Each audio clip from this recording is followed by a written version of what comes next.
Indian giver is a pejorative expression used to describe a person who gives a gift and later wants it back, or who expects something of equivalent worth in return for the item. Now, when I was younger, my sisters and I used to use this term with kids on the block on the west side of Detroit, 7 Mile, boy.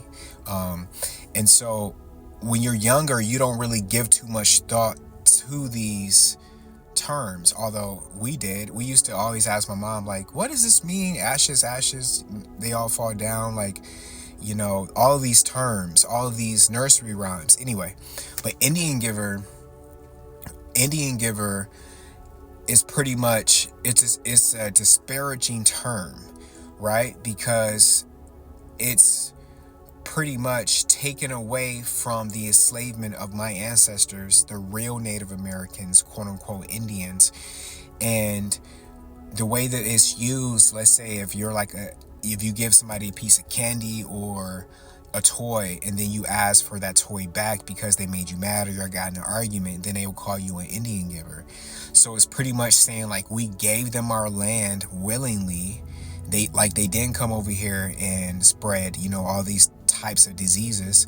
So they're saying we gave them our land willingly, and then we wanted our land back. And now this is where this term came from. And for people who know the real history, that's bro.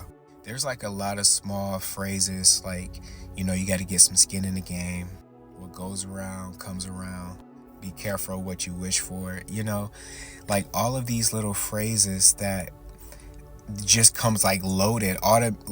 These phrases are automatically loaded in the consciousness of every incarnating soul.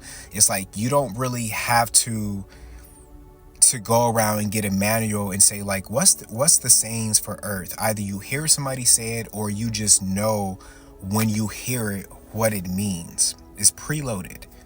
Even little things like the ice cream song. When you know that little tune that you hear when the ice cream man is pulling on your block, look up the real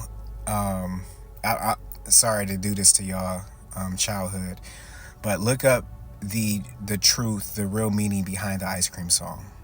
Anyway, I'll just finish by saying this, like even our language is preloaded for us. Our language is filled with curses. Our language, their spells. Each letter has a frequency, and you put certain letters together, and then those letters, the energetic frequency of that word becomes a spell. You can even feel the frequency of a word when you say it, if you're aware.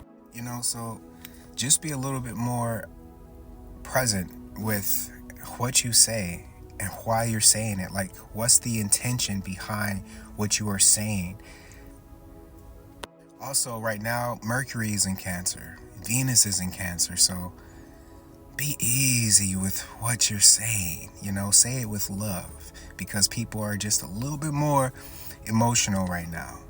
If Kleenex has a stock, I bet you Cancer season is the best time to invest in the Kleenex stock. Let me get out of here. I love y'all. See you next time. Peace.